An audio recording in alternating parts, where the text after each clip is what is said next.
كان قلب ملاقيه يطرب، فيا ليتني عشت عمري أقرب، وكنت له خادما في المدينة.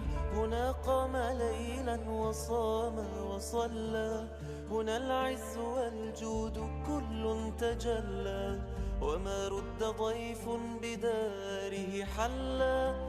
فجئنا وكل الرجا في المدينة، بروضته يا هناء المصلي، صفاء الكئيب وزاد المقل. دخلت وصليت فيها لعلي أنال النجاة بأرض المدينة. أقمنا الصلاة لعل الجباه تلامس موضع أقدام طه، مباركة كل أرض أتاها، فيا سعد روحي بترب المدينة. هنا والذي خلق العالمين، شفاء السقامير والعاشقين، جوار النبي سبى الروح فينا، وذاب الهوى في هواء المدينة. سلامي عليه سلام لروحي، جلاء الهموم شفاء الجروح، فإن عدت للبعد يا روح روحي، فأسمى معاني الهوى في المدينة.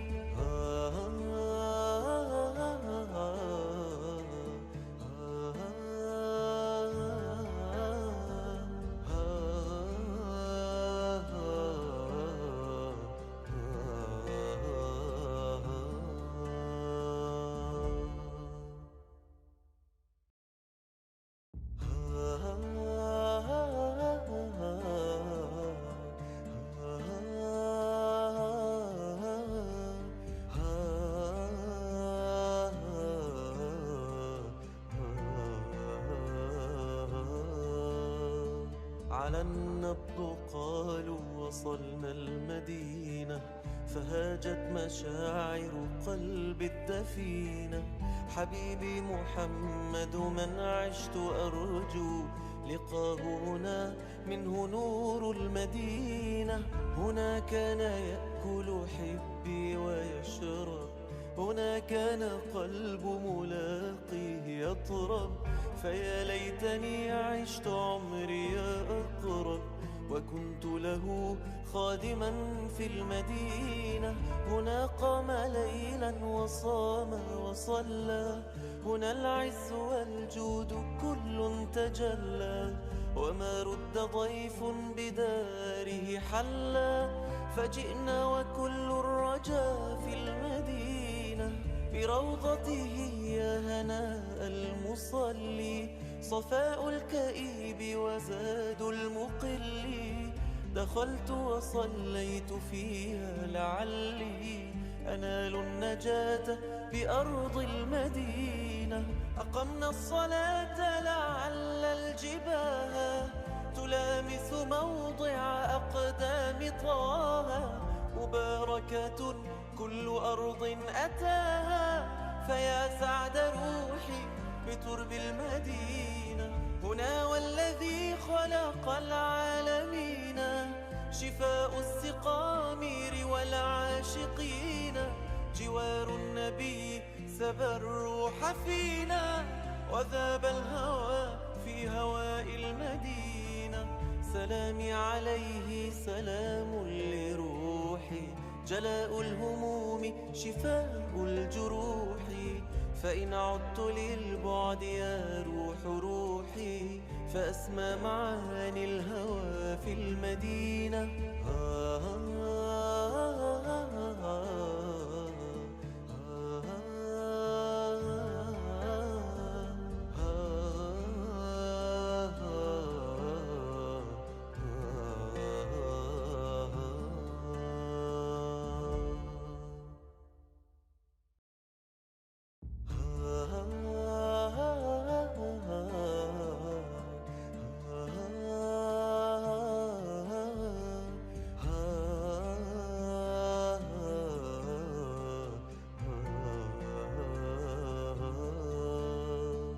على النبض قالوا وصلنا المدينة، فهاجت مشاعر قلبي الدفينة.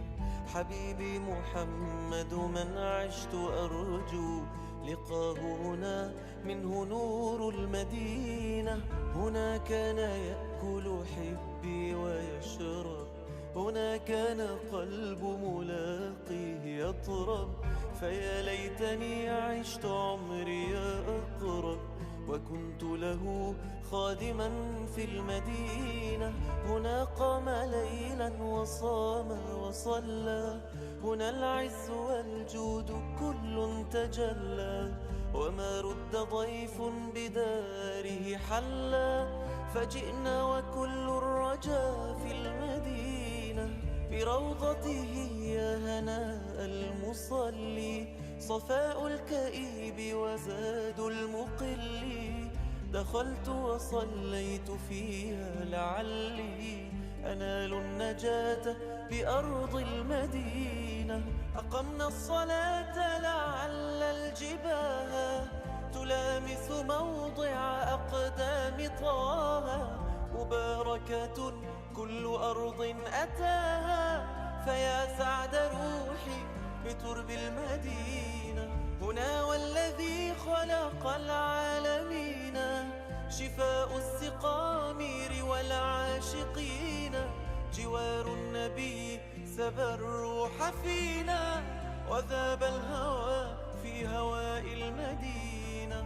سلامي عليه سلام لروحي، جلاء الهموم شفاء الجروح. فإن عدت للبعد يا روح روحي، فأسمى معاني الهوى في المدينة.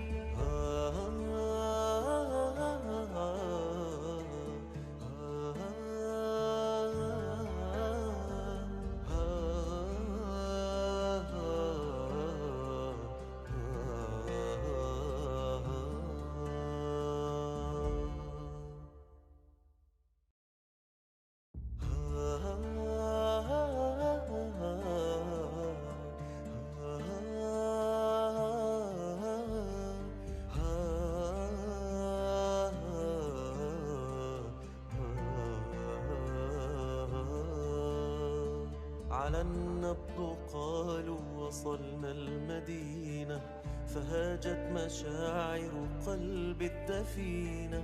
حبيبي محمد من عشت أرجو لقاه هنا، منه نور المدينة. هنا كان يأكل حبي ويشرب، هنا كان قلب ملاقيه يطرب. فيا ليتني عشت عمري أقرب، وكنت له خادما في المدينة. هنا قام ليلا وصام وصلى، هنا العز والجود كل تجلى. وما رد ضيف بداره حلا، فجئنا وكل الرجا في المدينة. بروضته يا هناء المصلي، صفاء الكئيب وزاد المقل. دخلت وصليت فيها لعلي أنال النجاة بأرض المدينة. أقمنا الصلاة لعل الجباه تلامس موضع أقدام طه. مباركة كل أرض أتاها، فيا سعد روحي بترب المدينة. هنا والذي خلق العالمين، شفاء السقامير والعاشقين. جوار النبي سبى الروح فينا، وذاب الهوى في هواء المدينة. سلامي عليه سلام لروحي، جلاء الهموم شفاء الجروح. فإن عدت للبعد يا روح روحي، فأسمى معاني الهوى في المدينة.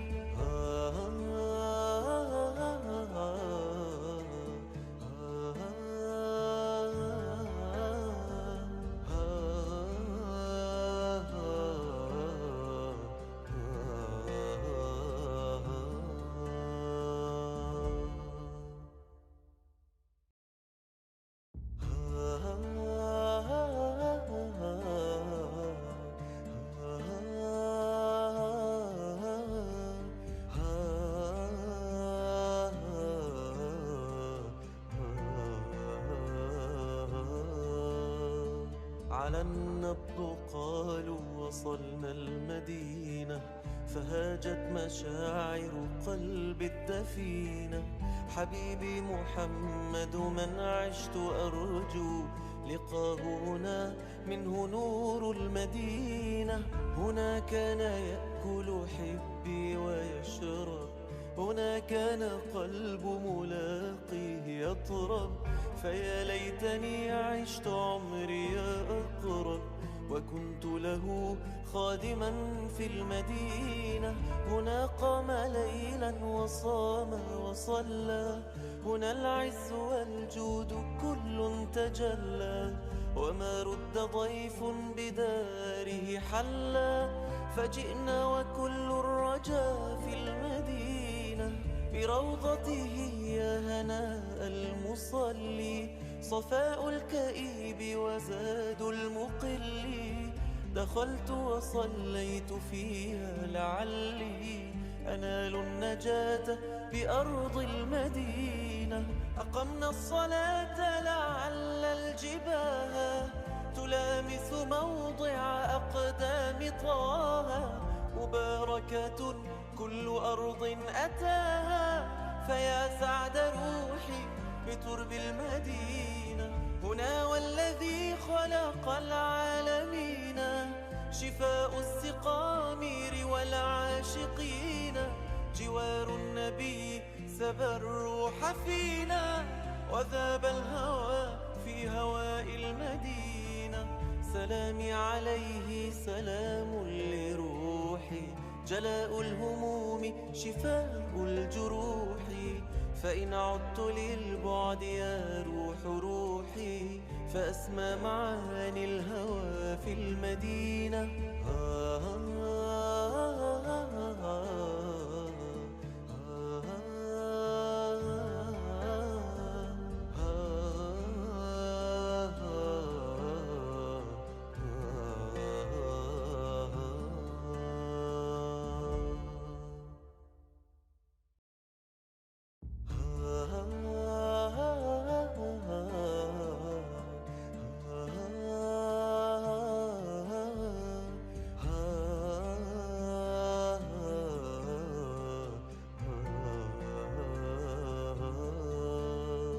على النبض قالوا وصلنا المدينة، فهاجت مشاعر قلبي الدفينة. حبيبي محمد من عشت أرجو لقاه هنا، منه نور المدينة. هنا كان يأكل حبي ويشرب، هنا كان قلب ملاقيه يطرب. فيا ليتني عشت عمري أقرب، وكنت له خادما في المدينة. هنا قام ليلا وصام وصلى، هنا العز والجود كل تجلى. وما رد ضيف بداره حلا، فجئنا وكل الرجا في المدينة. بروضته يا هناء المصلي، صفاء الكئيب وزاد المقل. دخلت وصليت فيها لعلي أنال النجاة بأرض المدينة. أقمنا الصلاة لعل الجباه تلامس موضع أقدام طه. مباركة كل أرض أتاها، فيا سعد روحي بترب المدينة. هنا والذي خلق العالمين، شفاء السقامير والعاشقين. جوار النبي سبى الروح فينا، وذاب الهوى في هواء المدينة. سلامي عليه سلام لروحي، جلاء الهموم شفاء الجروح. فإن عدت للبعد يا روح روحي، فأسمى معاني الهوى في المدينة.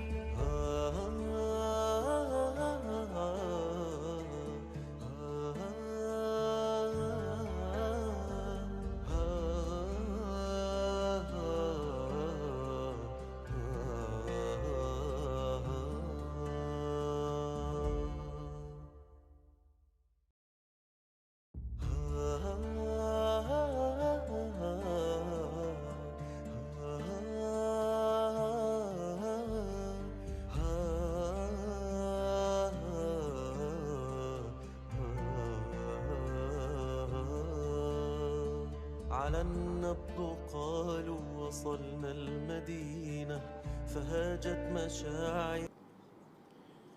بسم الله الرحمن الرحيم. الحمد لله رب العالمين، وصلى الله وسلم على سيدنا محمد سيد الأولين والآخرين، وعلى جميع إخوانه من النبيين والمرسلين، وآل كل وصحب كل ومن تبعهم بإحسان إلى يوم الدين. اللهم علمنا ما ينفعنا وانفعنا بما علمتنا وزدنا علما يا رب العالمين. All praise is due to Allah, and may Allah raise the rank of Prophet Muhammad, peace be upon him, and protect his nation from that which he fears for them. We ask Allah Ta'ala to increase our knowledge and benefit us with the knowledge we have acquired. Ameen. As we are approaching the greatest month of the year, the month of Ramadan, we'll talk about some of the important rules of fasting.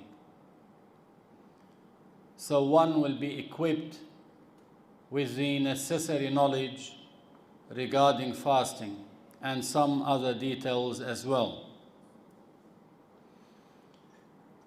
Fasting the month of Ramadan is a great obligation, and it is one of the most important matters of Islam. The Prophet ﷺ said in the hadith that Islam is based on 5 important matters, and he mentioned amongst them fasting the month of Ramadan.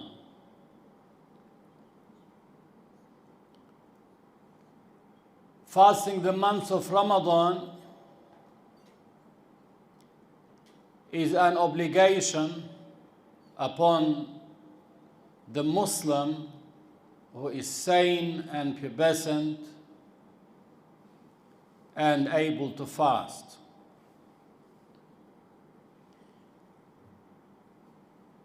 Now, its obligation is confirmed in the Quran, the hadith of the Prophet ﷺ, and by the scholarly consensus. In the Quran, Allah Ta'ala said, يا أيها الذين آمنوا كتب عليكم الصيام, meaning all you who believe, fasting the month of Ramadan has been ordained as an obligation upon you. كما كتب على الذين من قبلكم, as it was ordained, meaning fasting in general, as was ordained upon the previous nations. So fasting from dawn till sunset is not something specific for this nation. But fasting the month of Ramadan is something specific for this nation. Allah Azza wa Jal spared the virtue of fasting this whole month for this nation. In the previous nations, they were not directed to fast the month of Ramadan. So it was spared for this nation. And as you know, the month of Ramadan is the best of all the months of the year. And in it is the best night out of all the nights of the year, and that's the night of Al-Qadr. The scholars of Islam from the Salaf said that Rajab is the month of planting the seeds. Sha'ban, the month we are in now, is the month of watering the seeds. And Ramadan is the month of reaping. So if you don't plant in Rajab, water in Sha'ban, how could you expect to reap in the month of Ramadan? They mean by this, from the beginning of Rajab, you should start excelling, putting more effort towards performing acts of worship. So you try to increase. So by the coming of the month of Ramadan, you would have reached your peak in your efforts, and that will help you do many good deeds during the month of Ramadan.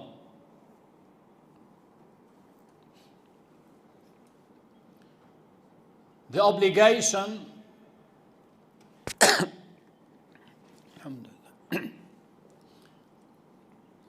fasting becomes incumbent, meaning an obligation upon one,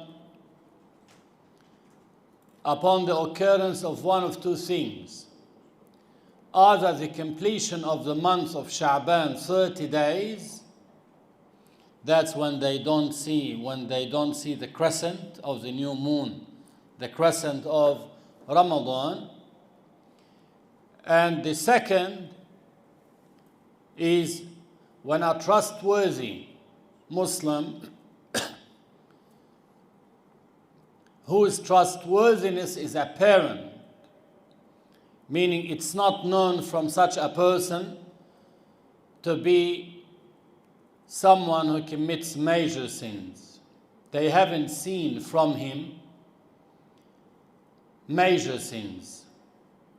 If someone gambles, or he doesn't pray, or he drinks alcohol, then his testimony wouldn't be accepted by the judge. Although the scholar said that this person who gambles, if he sees the crescent of the new moon, he must fast the following day. So after the sunset of the 29th day of Sha'ban, Muslims will be watching the western horizon, trying to detect the crescent of the new moon. If they see it, that means the month of Sha'ban has finished. Now we started the month of Ramadan. And that would be the first night of the first day of Ramadan. If they don't see it, no one sees it, then they will continue the month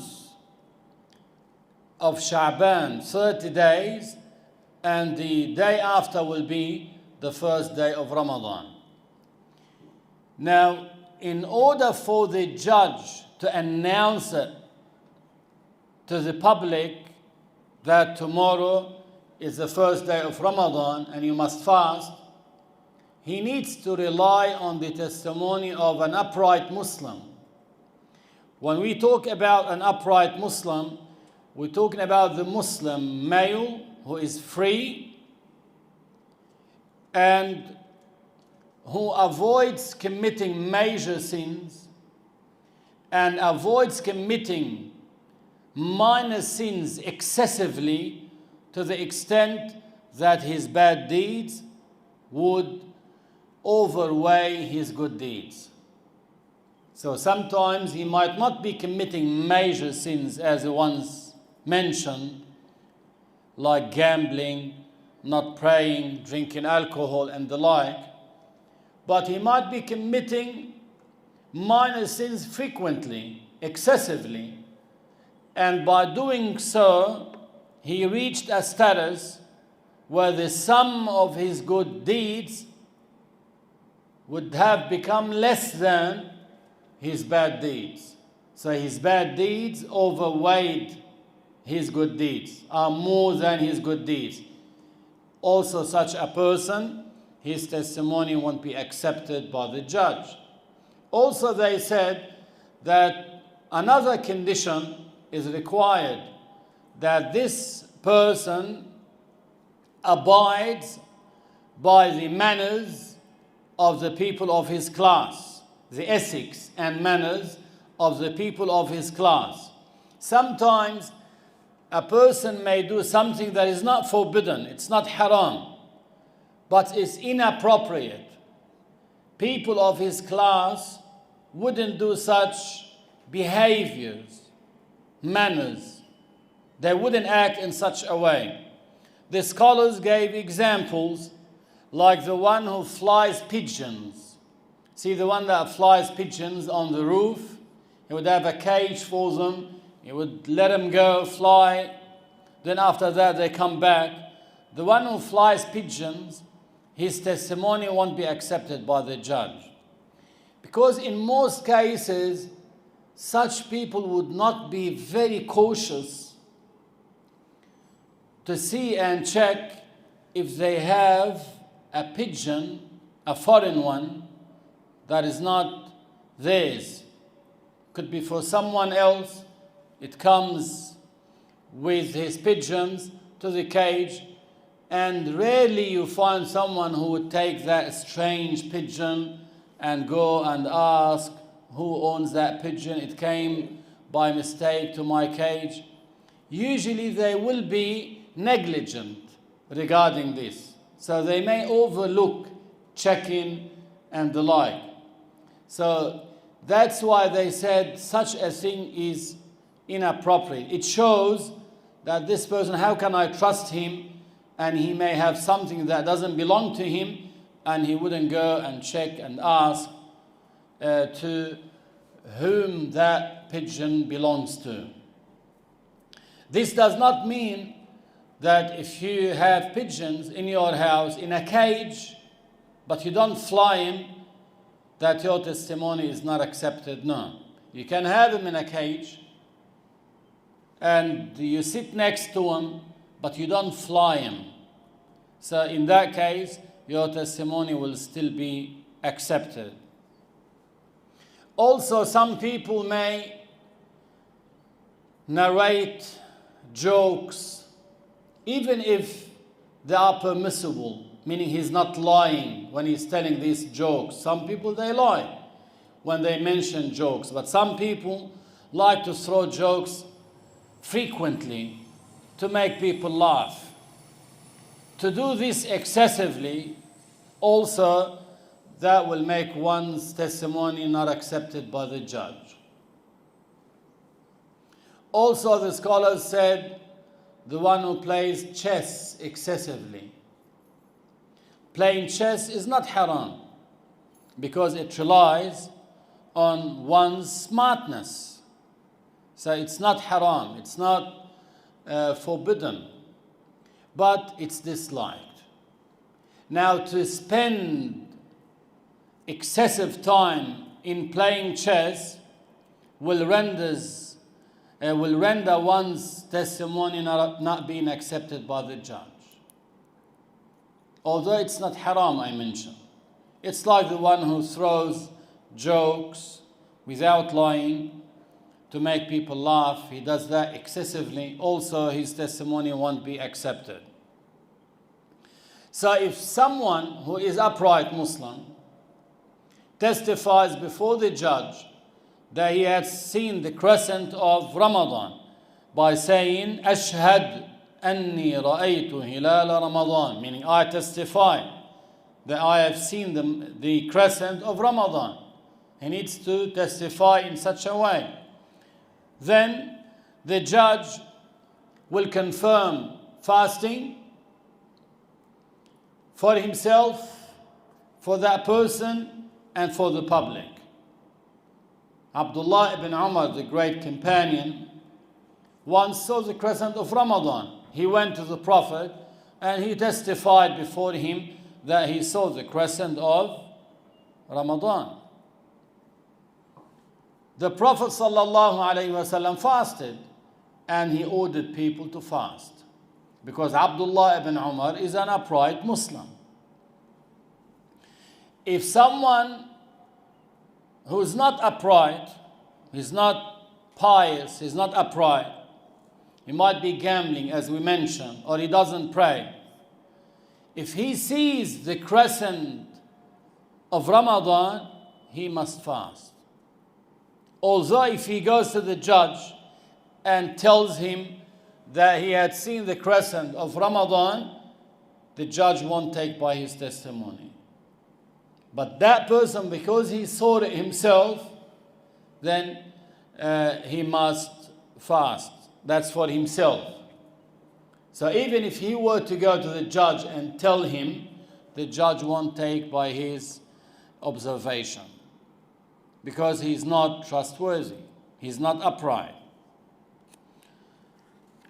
Likewise, if the people of astronomy claims that the beginning of the month of Ramadan will be on a certain day, also one is not allowed to rely on their calculations. And this case is not a case of dispute amongst the scholars of Islam. Be cautious. The scholars of the 4 schools of Islamic jurisprudence all agreed that we cannot rely on the astronomical calculations to determine the beginning and the end of the month of Ramadan. And we'll mention some of the quotes. In a book called Asna al-Matalib, volume 1, page 410, the author is Zakaria al-Ansari al-Shafi'i, so he's Shafi'i. He said, no consideration is given to the astrologists. It's not binding, so it's not an obligation to fast, and it's not permissible. So not only not binding, but it's not permissible, he said. Then he said, the meaning of the ayah, وَبِالنَّجْمِ هُمْ يَهْتَدُونَ, by stars they will be guided. He said, that's regarding guidance to find the direction of the Qibla and in the travel. So if someone were to try to con you by saying, Allah said, وَبِالنَّجْمِ هُمْ يَهْتَدُونَ, so we are guided by the stars, trying to claim that we can rely on astrology, you say, no, this ayah refers to the stars being used as guidance for one to find the direction of the Qibla, because you can find the direction of the Qibla from the stars. And also in the travel, you know that you are going east, west, north, south, from the stars as well. In a book called رد المحتار على الدر المختار لابن عابدين. Ibn Abidin is Hanafi. So we mentioned Shafi'i, one example. This is Hanafi now. He said no consideration is given to the astronomers, those who work on calculations, in determining the beginning of fasting. So no consideration is given to them in making it incumbent, an obligation upon people to fast. He added in Al-Mi'raj, that book, the saying is not considered by consensus. So all the scholars do not take by them. Then he added by saying, what we said is evidenced by the saying of the Prophet sallallahu alaihi wasallam, when he said, we are a nation that do not rely on calculations to determine the beginning and the end of the month. The month is either 29 or 30 days. So the Prophet ﷺ made it very clear that we do not rely on calculations to determine the beginning and the end of the month. The month is either 29 or 30 days. How do we know it's 29? That's when we see the crescent after the sunset of the 29th day. If we see the crescent, that means the month has finished. Now we have a new month. If we don't see the crescent, we continue the following day as the 30th, and the day after will be the first day of the following month. In a book called Al-Sharh al-Kabir, the great explanation for Ad-Dardir, that's in the Maliki school, volume 1, page 512, he said, Ramadan is not confirmed by astronomers, meaning by his saying, by his calculations, neither for himself nor for others. So he mentioned that the one who is making the calculations cannot rely on them for himself to determine the beginning and the end of the month. In a book called كشاف القناع عن متن الإقناع, that's in the school of Imam Ahmad, he mentioned something that if one were to intend to fast the following day as the day of Ramadan, based on calculations, then later on discovers that the crescent was seen the night before, he said his fasting is not valid because he did not rely on an Islamic valid proof.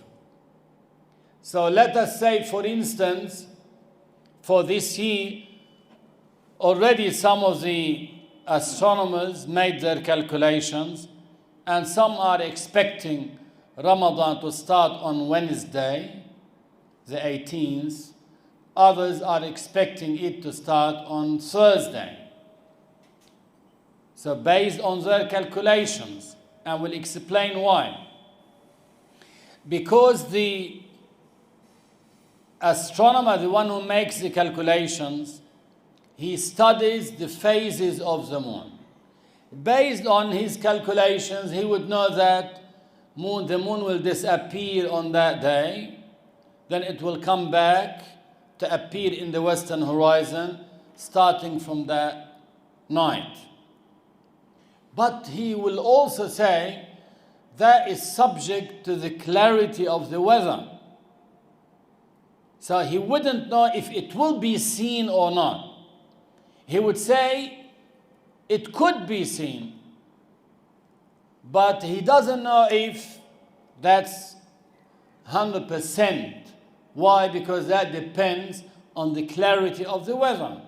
So if, imagine, the moon is in the western horizon, but it's blocked by what? Clouds. So they won't see it.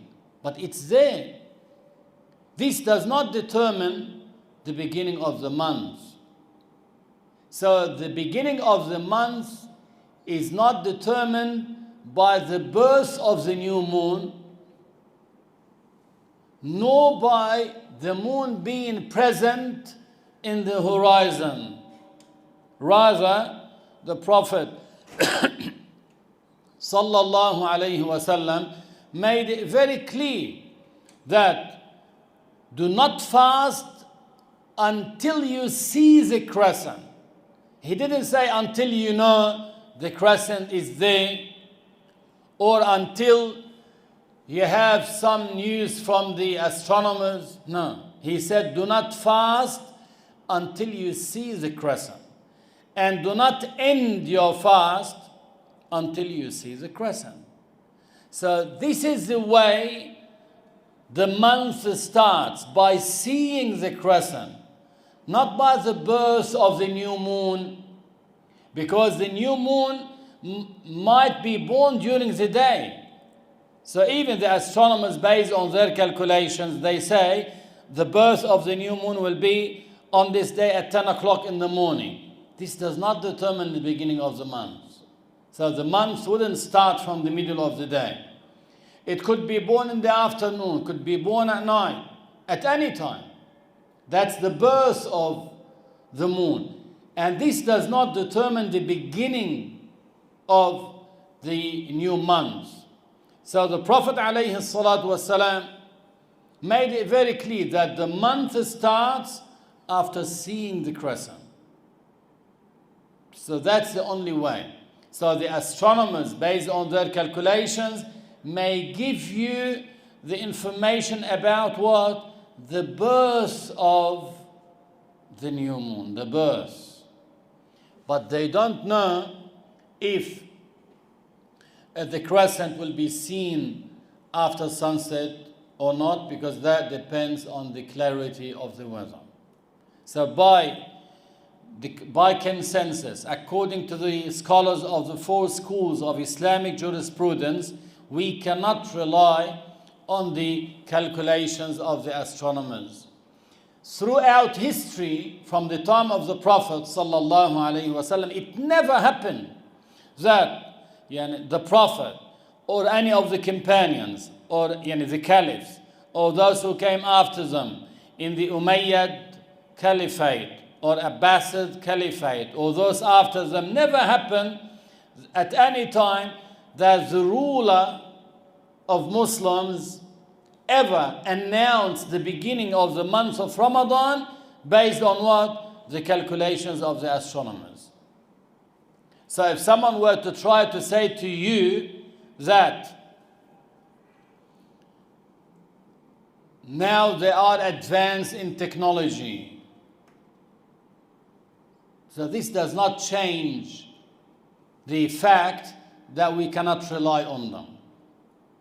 So whether the astronomers in the past used to make their own writings to find the birth of the new moon, or now they have it on the computer due to the advanced technology, the concept is the same. It relies on the calculations. And the Prophet made it very clear when he said, we do not rely on calculations to determine the beginning and the end of the month. Very simple. And technology does not nullify any of the rules of the religion. So regardless, see, when a lady gets divorced, if she's pregnant, then her premarital waiting period ends when she gives birth. But if she's not pregnant, then her premarital waiting period will be 3 non-menstrual periods. So when we say 3 non-menstrual periods, this is regardless of technology. So now you know that due to the advanced technology, a lady can get a test for pregnancy from any chemist, and she can check if she's pregnant or not. So if she doesn't see herself pregnant with that test, this doesn't mean that her iddah has finished. She has to observe the iddah. So although this is advanced technology, but this does not nullify the rules of the religion. Only in the last 2 decades, we started hearing about some who want Muslims to rely on calculations to determine the beginning and the end of the month. And they do this only for the month of Ramadan, the beginning of it, and the day of Eid al-Fitr. They don't do that in the day of Eid al-Adha. They say we follow Islamic countries, because imagine they announce the day of Eid on a day based on calculations, and people will be on the Mount of Arafah on that day. So they won't do it. But for the day of Eid al-Fitr, which is the 1st of Shawwal, and the beginning of Ramadan, they do rely on calculations. And they want to convince the masses of Muslims to take by their statement, unfortunately. And when they have, as in every year, we've seen this, when they have, as in every year, dispute about the beginning of the month. Some astronomers may say, as we mentioned, that Ramadan will start on that day, while others say it will start on the other day. What they do, they make a meeting. They bring 6, 7 people, and they ask them about their opinion. And they make like voting. They say, who wants Ramadan on Wednesday? Some will raise their hands. Others will say, no, Thursday. Then after that, they agree on a day and they announce it. This is not Islamic. This never happened in the history of Muslims. Not only that, when they issue the statement based on the calculations of the astronomers, what do they say?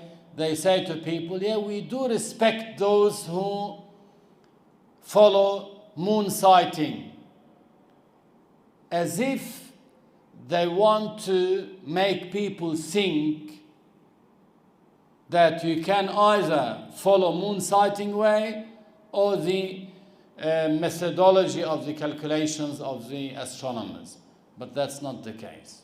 As we mentioned to you, the scholars of the 4 schools of Islamic jurisprudence all agreed that we cannot rely on the calculations of the astronomers. As for the one who is obligated to fast, the scholars said the one who is obligated to fast is a Muslim who is accountable. When we say accountable, that means he's pubescent and sane and able to fast. So Muslim, sane, pubescent, and able to fast. When we say Muslim, because in this life we do not address the non-Muslim with fasting before embracing Islam. Because the non-Muslim, if he were to outwardly pray or fast, that won't be accepted from him. It won't be accepted from him. So we don't address him in this life with praying or fasting. But if he does not embrace Islam, on the day of judgment, he will be held accountable for what? For 2 things. For not embracing Islam and also for not praying and fasting, for these 2 things. So he will be tortured on the day of judgment for not embracing Islam, for not praying, for not fasting, these obligations.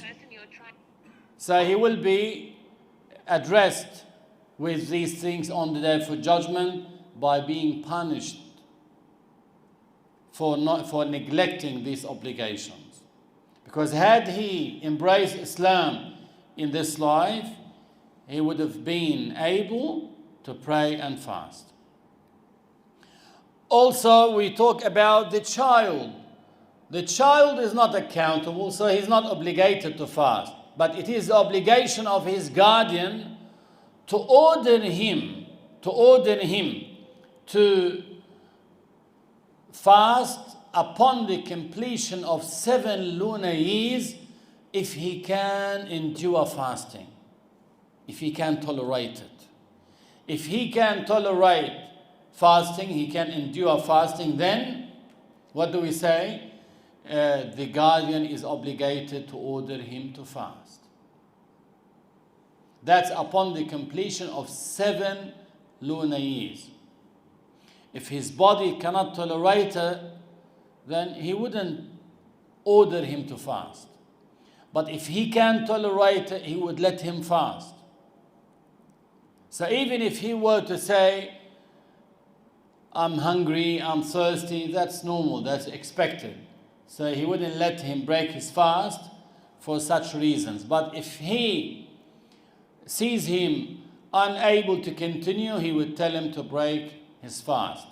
So it's the obligation of parents. And there is no such a thing as fasting half a day. Some people came up with this thing. They say, yeah, we'll make him fast up to 12. That's not fasting. Leave him. Don't worry about him. Even fasting is good for your health. Now, all those who talk about diet for your body, having a good health, the main thing they talk about is what? Fasting. The long fasting hours, they talk about it, they say that's good for your health, diet, and the like. They talk about it because that's known now to be beneficial for your body. Also, the one who is insane, the one who is insane is not obligated to fast because he's not accountable.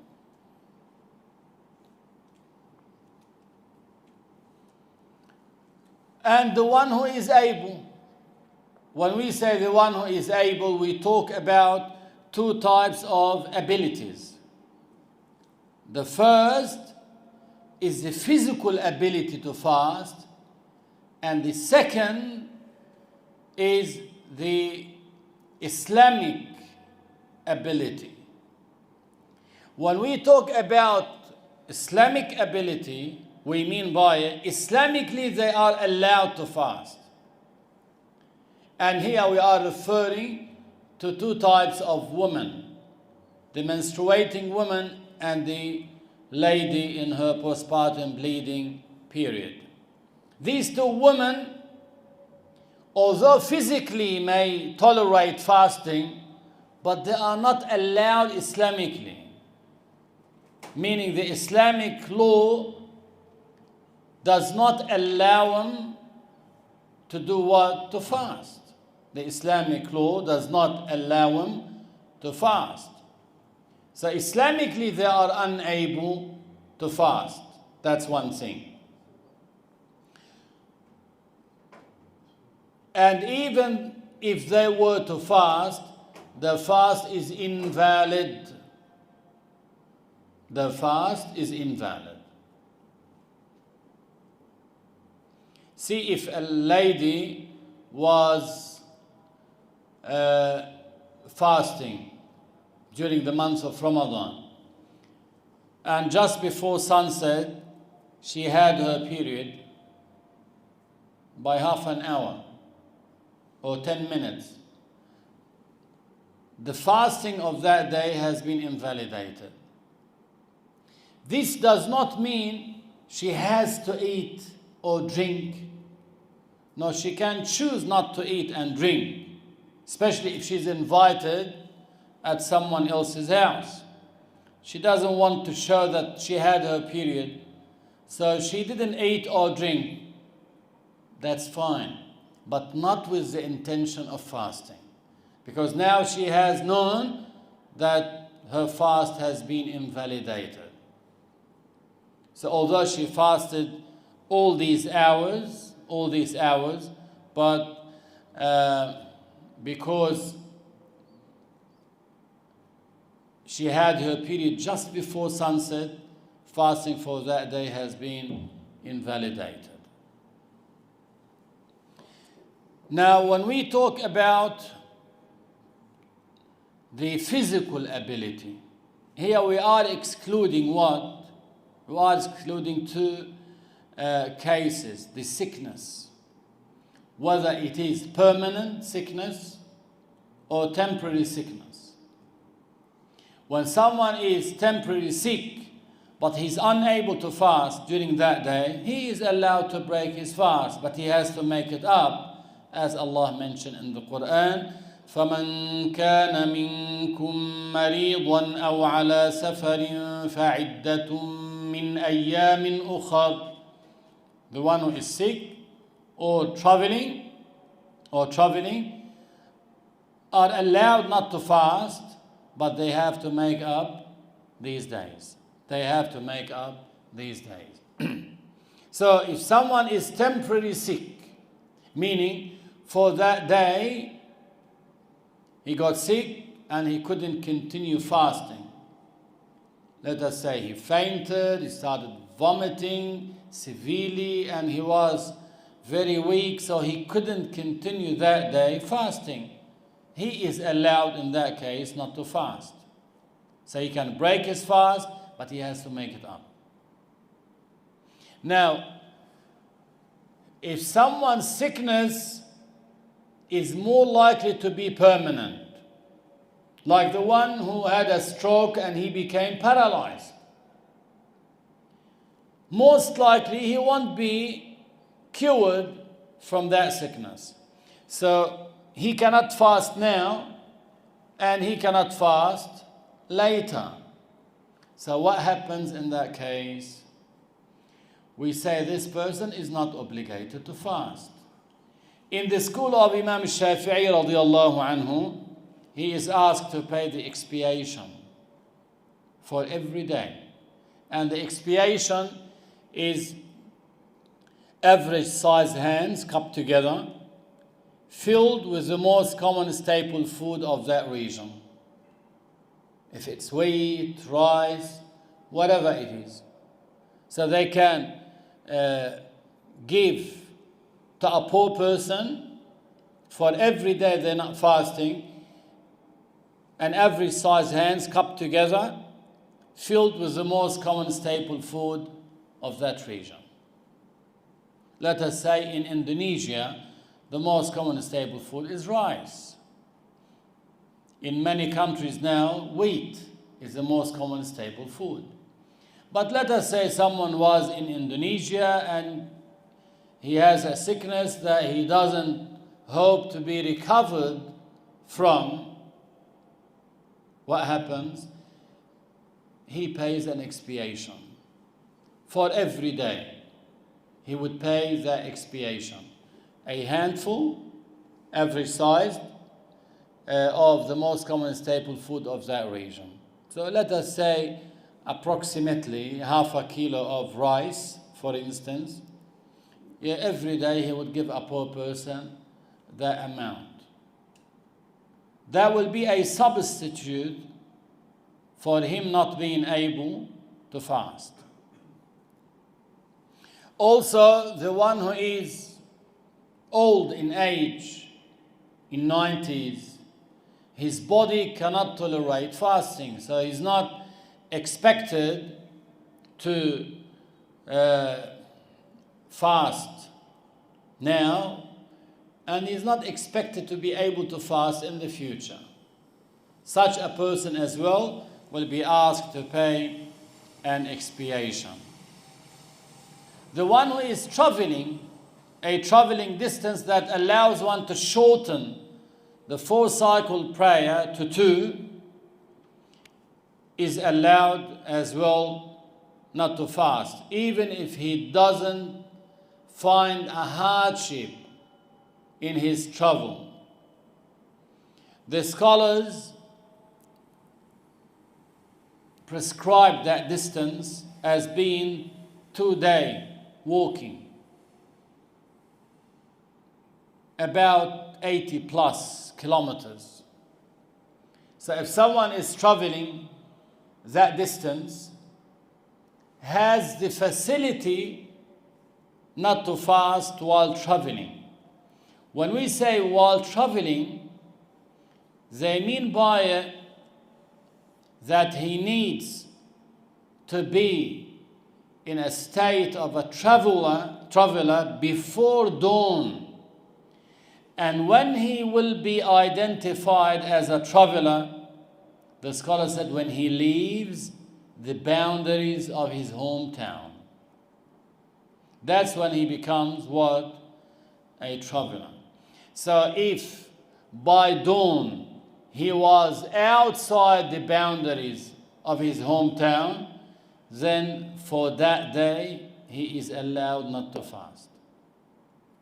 But let us say he is traveling to Lebanon from here, and the flight is at 6 o'clock in the morning. So that will be after dawn. So, meaning after dawn, he is still here. So, although that flight, maybe to Dubai, will take about 14 hours, for that day, he is not allowed not to fast, because he did not leave the boundaries of his hometown before dawn.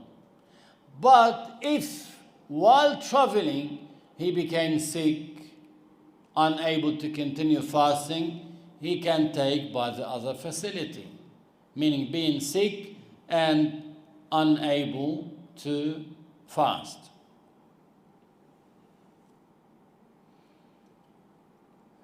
Also, when we talk about sickness, See how Allah Azza wa Jal said in the Quran, فَمَنْ كَانَ مِنْكُمْ مَرِيضًا أَوْ عَلَى سَفَرٍ فَعِدَّةٌ مِّنْ أَيَّامٍ أُخَرٍ. So we talk about traveling. Traveling is not measured by what? By hardship or difficulty. It's measured by distance and the time of traveling. So as long as he's traveling to a distance that allows him to shorten the 4 cycle prior to 2, which is 80 plus kilometers according to some sayings, and he established the travel before dawn, meaning he left the boundaries of his hometown before dawn, he can choose not to fast. He can choose, that's a facility. But if his body can tolerate it, then it's better to remain fasting. Like even now, you know, if someone is traveling by car from here to Melbourne, 7-8 hours, for instance, and he left before dawn, but his car is very comfortable and he has the air condition on. So usually he won't find any difficulty fasting that day. Still he has that facility not to fast that day. But if he chooses to continue fasting, that's better. As Allah Ta'ala said in the Quran, وَأَن تَصُومُوا خَيْرٌ لَكُمْ. If you choose to fast, that would be better for you. But when we talk about sickness, not any sickness allows you to break your fast. Because sometimes when we fast, we start having headache. Sometimes a person might have a stomach ache. Sometimes he might vomit. Still, you're not allowed to break your fast. But if your sickness was severe to the extent that you find yourself unable to continue fasting without harming yourself, without being harmed, then you are allowed not to fast. Sometimes a bit of rise in the temperature could happen, but you can still fast. Sometimes the person who is asthmatic, for instance, he uses a puffer. When they have short days of fasting, he can use it before dawn and he can last till sunset. So he can fast. At certain times, he might need to take it during the day because he reaches a stage he's about to suffocate. Then we say to him, break your fast, you have an excuse, and you make it up later. We don't say to him, take the medicine and you are still fasting, as some ignorant mention. Now he cannot use the puffer and claims to be still fasting.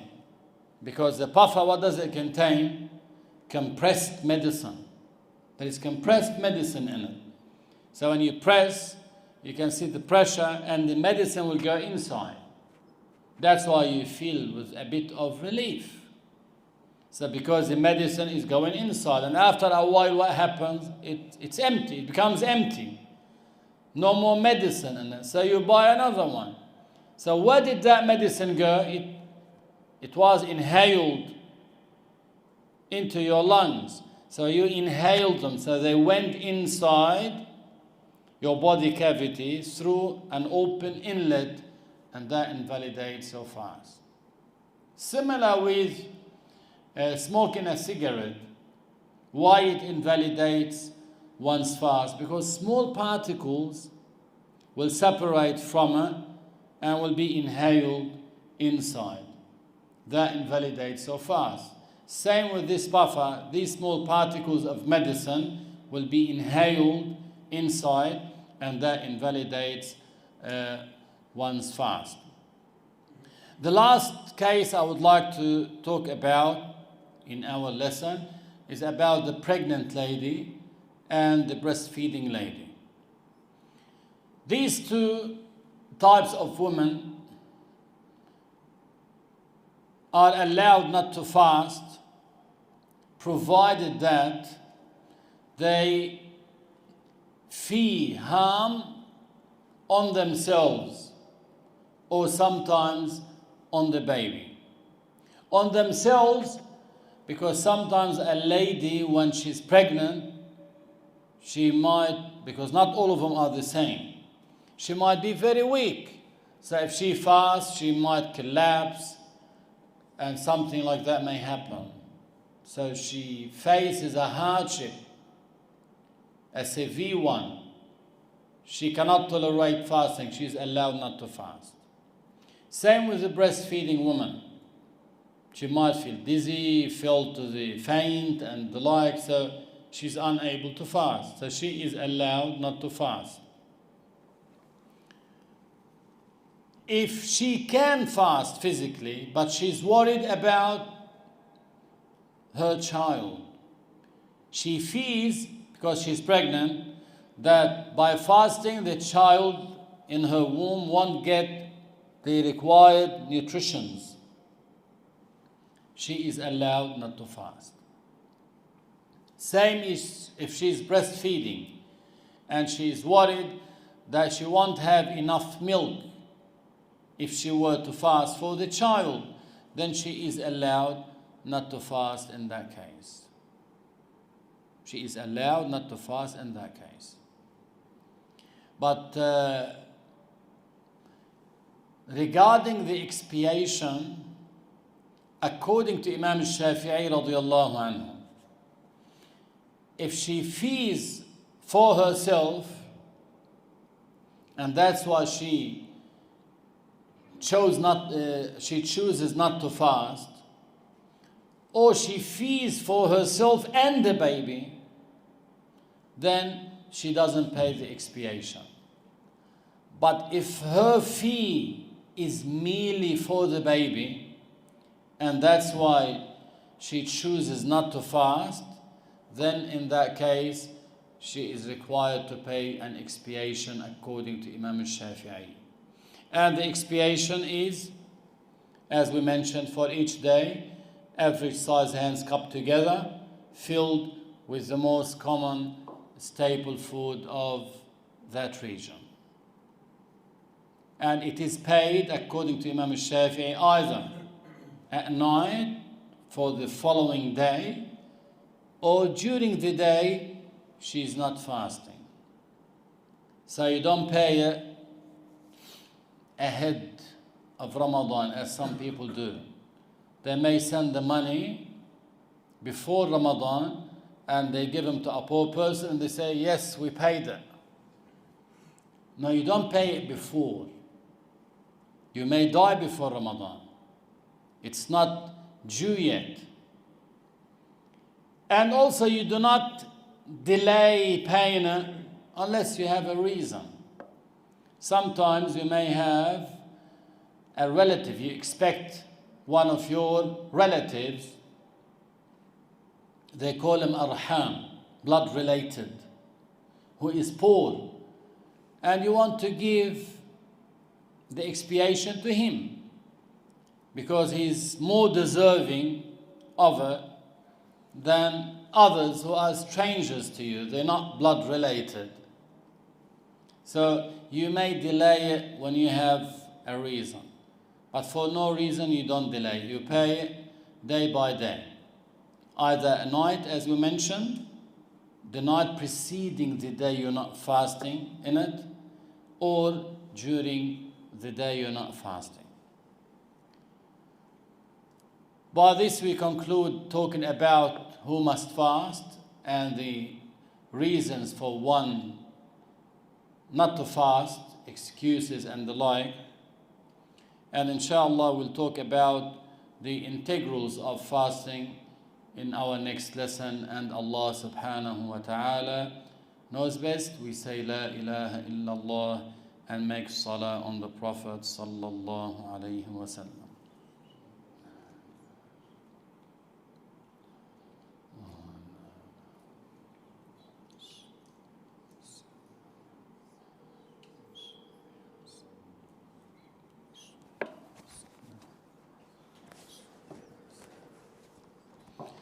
Any question?